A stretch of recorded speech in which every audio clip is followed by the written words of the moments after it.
नमस्कार, मैं ब्रिजेश वर्षीय। स्वागत है आपका हमारे चैनल टीडी न्यूज़ 24 में। आज हम बात करने चल रहे हैं वक्फ बोर्ड एक्ट बिल के। 8 अगस्त को काफ़ी शोर शराबे के बाद लोगों को लग रहा था, कयास लगाया जा रहा था कि इस बार इस बार बिल में जो है संशोधन होके ही रहेगा, लेकिन मोदी सरकार ने इसको जेपीसी में भेज दिया।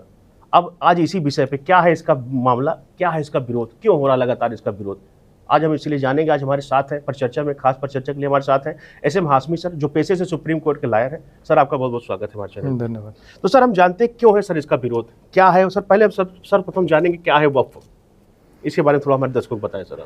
देखिए, मुस्लिम प्रथा और आस्था के हिसाब से वक्फ का जो बेसिक मूल भाव है वो ये है कि कोई व्यक्ति अपने जीवन काल में अपनी संपत्ति का एक अंश या पूरा अंश वक्फ कर देता है। वक्फ मीन्स कि हम गिफ्ट कर रहे हैं अल्लाह को जी।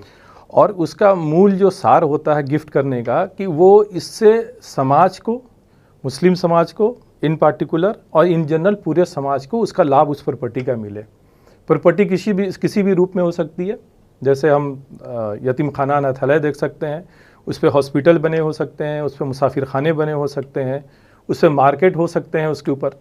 तो उसका जो लाभ होता है जिस रूप में आता है मौद्रिक रूप में, उसका एक अंश वक्फ बोर्ड को जाता है 7 से 9% के बीच में, बाकी समाज के लिए और उन वर्ग के विशेष के लिए इस्तेमाल आता है, उनके उत्थान के लिए जी। तो वक्फ का बेसिक ये है कि हम अल्लाह को गिफ्ट करते हैं और उसके एवज में मुझे ऊपर वाले से पुण्य मिलता है इस जीवन में भी और आने वाले जीवन में। इसलिए कि आप ये ध्यान अगर देंगे इस पे कि मुसलमान का जब वो उसकी डेथ होती है तो उसको हम ये नहीं कहते हैं वो मर गया, हम कहते हैं मुंतकिल हो गया या इंतकाल कर गया। इंतकाल का शाब्दिक अर्थ ये होता है कि एक जगह से दूसरी जगह प्रस्थान करना। इसलिए मुस्लिम आस्था और धर्म में जो है ना, पुनर्जन्म का कंसेप्ट नहीं है। शरीर मरता है लेकिन आत्मा एक जगह से दूसरी जगह जाती है।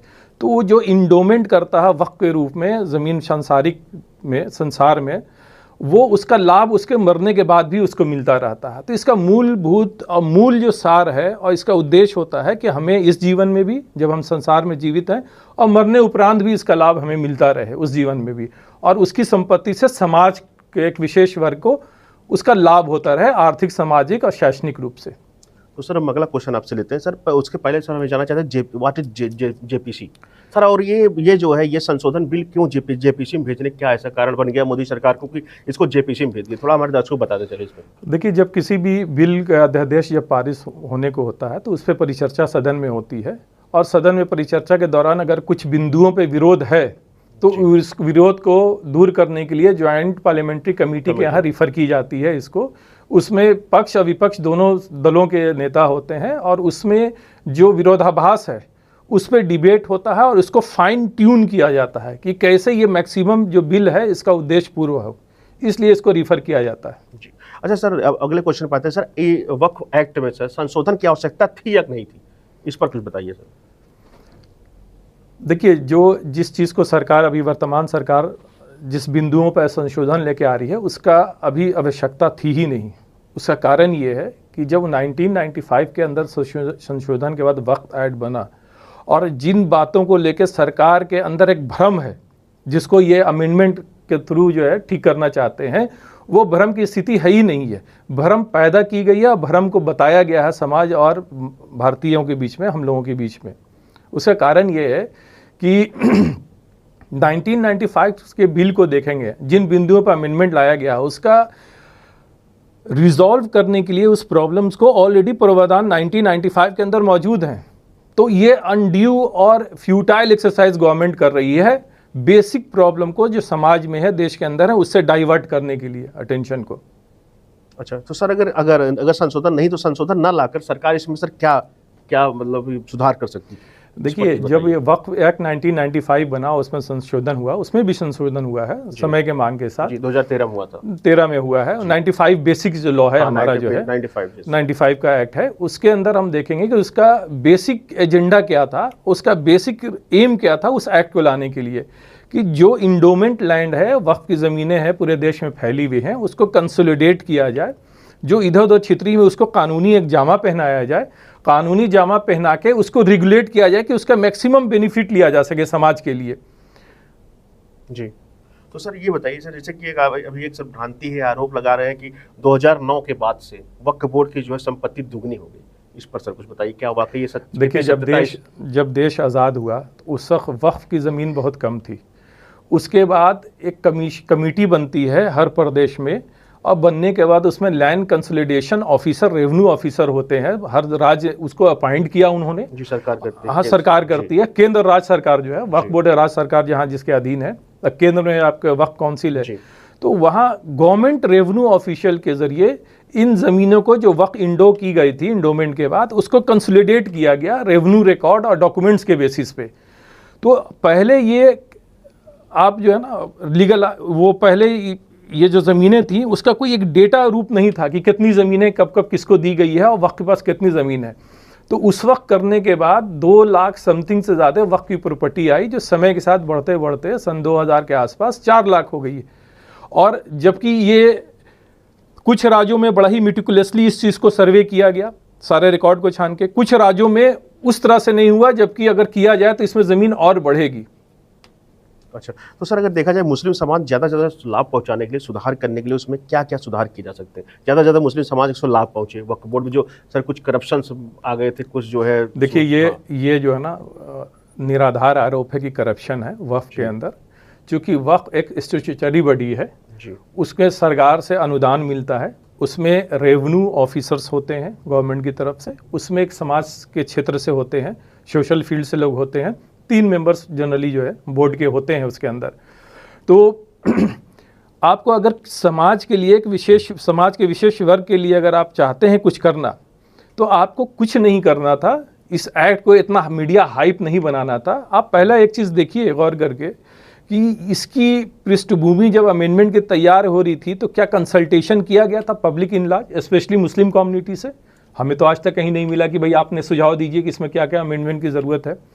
आप कुछ मदरसे या कुछ दरगाह के लोगों से आपने ले लिया, तो वो पूरे मुस्लिम समाज का प्रतिनिधित्व नहीं करते हैं, सबसे पहले। दूसरा है कि अगर आपको इतनी ही मुस्लिम समाज की चिंता है तो आपको इसमें कुछ नहीं करना था। 1925 में गुरुद्वारा प्रबंधक कमेटी एक्ट एक आई थी, सरकार ने उस वक्त बनाया था, जो सिख भाइयों के जो ज़मीन इस तरह से जो इंडोमेंट होती है, दी जाती है धार्मिक कार्यों के लिए, उसको शिरोमणि प्रबंधक कमेटी एक बनाई गई और उससे वो सिख भाइयों की जो ज़मीनें जो दी गई हैं गुरुद्वारा और उससे जुड़े हुए कार्यों के लिए, उसको कंसोलिडेट करके एक रिकॉर्ड बनाया गया। आज आप देखिए कि अगर उसको सुचारू रूप से वो चल रहा तो उसका सिख समाज में कितना लाभ है जी। और आपको उसके अंदर इलेक्शन का प्रोविज़न है।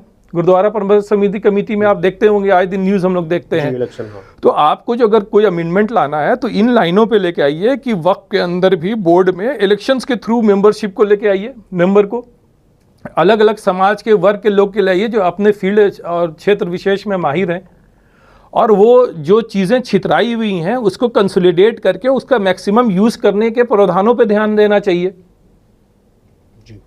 तो मेरा तो सजेशन ये है कि गवर्नमेंट को ये सब ना करके गुरुद्वारा प्रबंधक कमेटी के एक्ट के हिसाब से इस लाइन पे इसको अमेंडमेंट लेकर आना चाहिए था, समाज इसका स्वागत करता।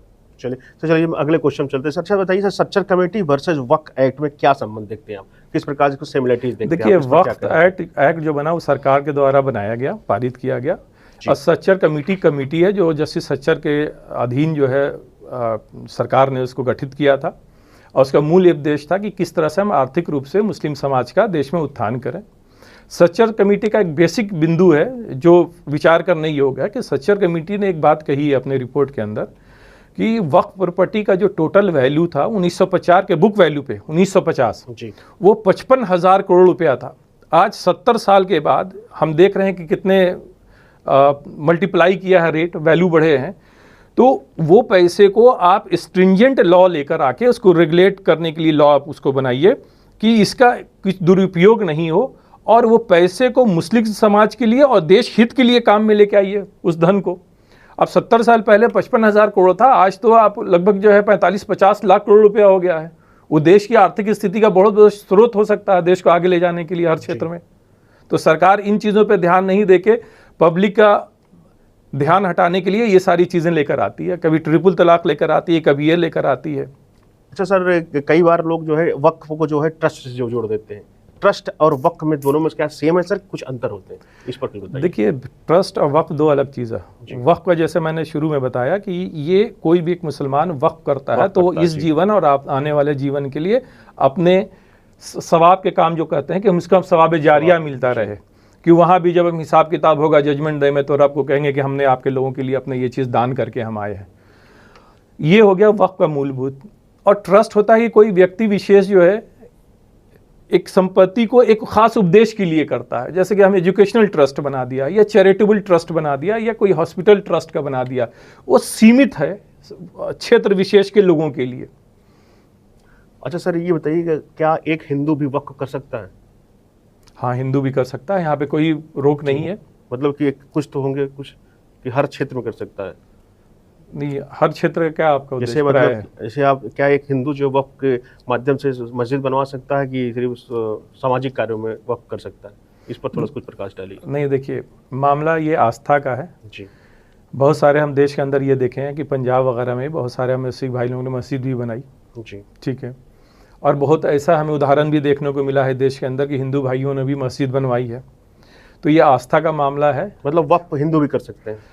देखिए, वक्फ का जो पुण्य का जो एंगल है वो तो मुस्लिम के है, लेकिन सामाजिक कार्यों के लिए और खुद के उत्थान के लिए, आध्यात्मिक उत्थान के लिए कोई भी इंसान कर सकता है किसी भी। जहाँ तक मैं जान पा रहा हूँ तो उसमें से अगर हॉस्पिटल आप बनवा सकते हैं, आप सोशल वर्क में, सोशल वर्क में जो जी हाँ, सोशल वर्क में आप कर सकते हैं जिससे समाज का फायदा हो। जी। तो सर हम भ्रांतियों वाला क्वेश्चन है जो वक्फ बोर्ड को लेकर सर काफ़ी भ्रांतियां हैं समाज में, उसको हम कुछ क्वेश्चन आप उठाते हैं, आपसे पूछते हैं। सर पहली भ्रांति ये है कि वक्फ बोर्ड का माहौल अगर देखा जाए सर, कहते हैं कि वक्फ बोर्ड पर किसी प्रॉपर्टी का वक्फ बोलकर उस पर दावा कर देते हैं, किसी प्रॉपर्टी के। बहुत बड़ा सवाल चल रहा है, क्या ये सर कितनी सच्चाई है? देखिए, सरकार, मैं वही कह रहा हूँ बार बार कि सरकार इस पर भ्रम फैला रही है जी। चूँकि या तो मैं ये कहूँ कि सरकार ने वक्फ एक्ट 1995 को पढ़ा ही नहीं है, सेक्शन 37, 38, 39, 40 को। आप सेक्शन 40 की ये बात कर रहे हैं कि डिक्लेयर करके अपने कब्जा में लेते हैं, तो उससे पहले के जो आपके धाराएं हैं 37, 38, 39, उसको भी तो पढ़ना है ना। उसको ये छिपाकर सिर्फ 40 की बात कर रहे हैं। सेक्शन 37 ये कहता है वक्फ बोर्ड एक्ट का कि अगर कोई इंसान को कोई अपनी प्रॉपर्टी का पूरा या कोई अंश का अनुदान करना चाहता है वक्फ के रूप में, तो वो वक्फ बोर्ड को अपने क्षेत्र को लिखेगा कि हम इस उद्देश्य के लिए ये वक्फ करना चाहते हैं इस पर्टिकुलर प्रॉपर्टी का। वक्फ बोर्ड उनसे फिर धारा 37 के अंदर मांगती है कि आपका स्वामित्व अधिकार क्या है, इसका प्रूफ क्या है आपके पास, कागजात क्या है आपके पास। तो फिर वो जमा करते हैं उसको कि ये इस आधार पे कि ये मेरे पिता की थी, मुझ तक आई और मैं इसका एक अंश या पूरा वक्फ करना चाहता हूँ।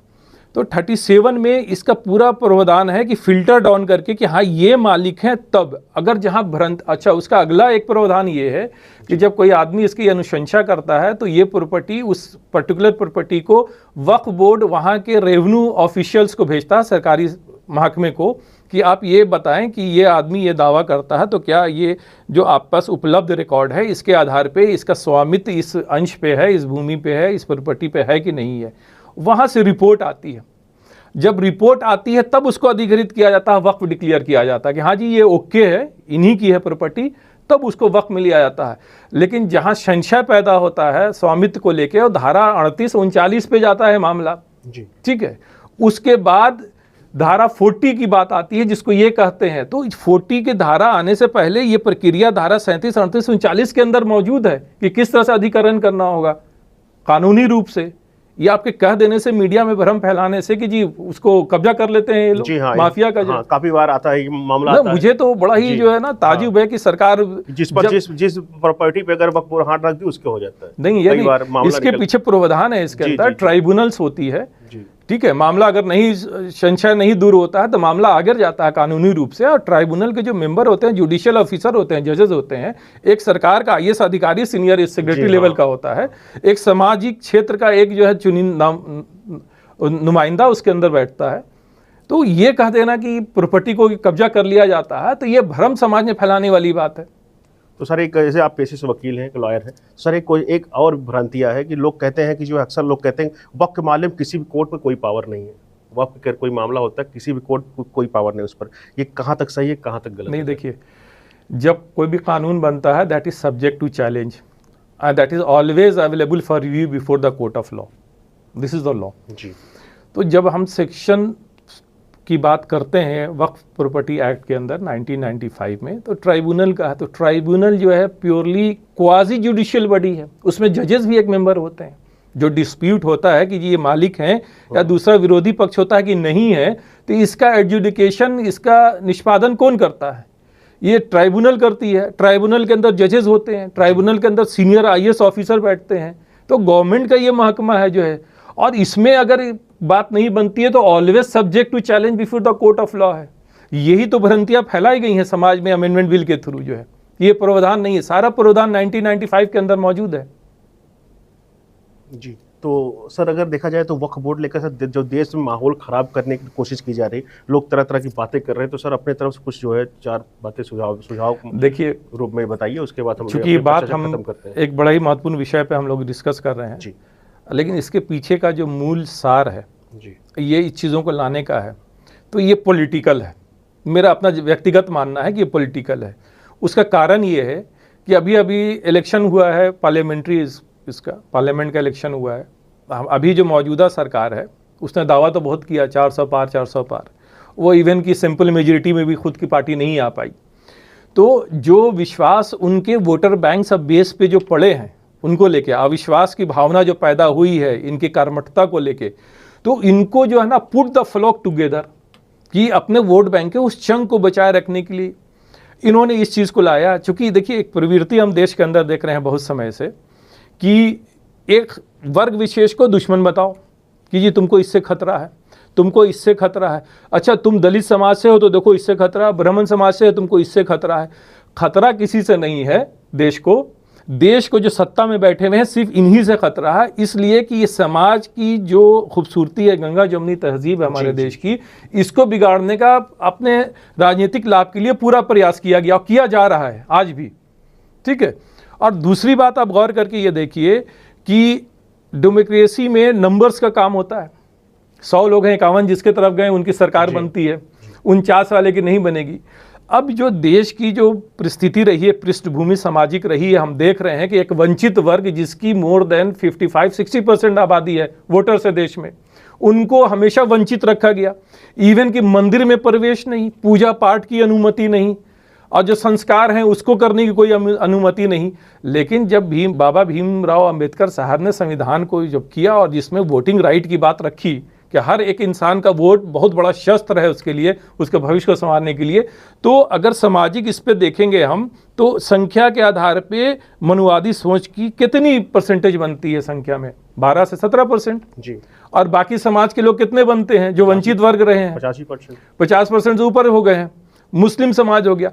तो इनको अपने फोल्ड में लाने के लिए बहुत सोच के आप देखिए, गौर कीजिएगा। जो मैंने सोचा है, समझा है कि पहले इन्होंने एक रामायण का सीरियल किया, देश के कोने गांव-गांव तक ये बताया जो समाज वंचित था, जो भगवान को जानता नहीं था, नाम नहीं सुना था, उनके इसमें धर्म को, भगवान की इसको डाला, कर्म कांडों को। देखो ये राम भगवान है, ये सीता माँ है, ये लक्ष्मण जी हैं, ये हैं, ये हैं।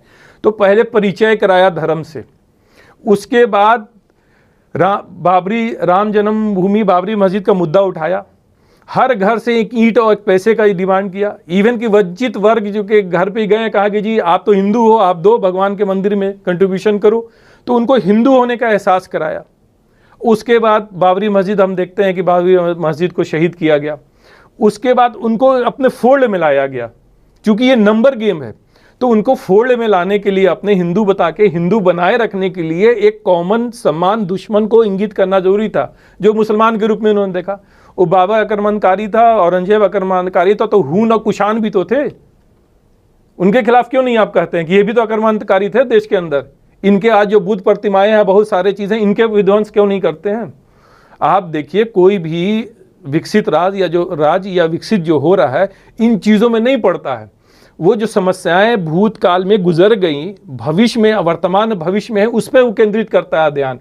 हमारे देश की विडंबना ये है, और मौजूदा सरकार की, कि जो समय गुजर गया है उसको आज के पृष्ठभूमि पे रख के कल को अपना साधना चाहते हैं धर्म के आधार पे। तो देश को विखंडित करने की प्रवृत्ति इन्होंने पैदा की है, समाज को भाई भाई से बांट दिया है। तो सर देखा जाए तो आगे की राह क्या होगी? जिस प्रकार देखा जाए ये संशोधन बिल अभी जेपीसी में गया है, पार्लियामेंट्री जो है उस पर गया है कमेंट, तो अब आगे की राह क्या होगी, इस पर कुछ बताइए सर। आप एक पेशेंस वकील हैं, आप बताइए आगे की राह क्या हो, संशोधन हो पाएगा नहीं हो पाएगा, इस पर कुछ बताइए। देखिए, जेपीसी में जब कोई भी रिफर किया जाता है तो पक्ष विपक्ष सारे पार्टियों के इसमें मेंबर होते हैं, उस पर रखा जाता है और हर प्रावधान पे डिटेल में डिस्कस होता है कि इसका फ्यूचर में क्या इम्प्लीकेशन होगा, इस पे क्या प्रभाव समाज पे पड़ेगा। और वो बीच का रास्ता जो मैंने शुरू से कहा कि फाइन ट्यून किया जाता है, बीच का रास्ता निकाला जाता है कि नहीं ये चीज़ प्रावधान ठीक नहीं है। तो जेपीसी के अंदर बहुत बार ऐसा हुआ है कि जो अमेंडमेंट लाने के प्रयास किया गया उसमें बहुत सारे प्रावधानों को ड्रॉप कर दिया गया है, कुछ को ऐड भी किया गया है, तो इसकी एकदम प्रबल संभावना है। जी चलिए, तो ये देखिए हमने बात किया जो वक्फ बोर्ड क्या है, मामला क्या है इसका, वक्फ बोर्ड होता क्या है, इस पे क्या संशोधन क्यों जरूरत पड़ी, इन सब विषयों के लिए आज हमारे साथ थे एसएम हाशमी सर, हमने इनसे बात की। ऐसे ही खबरों के लिए बने हैं टीडीवी न्यूज़ 24 में। तब तक के लिए नमस्कार। नमस्कार।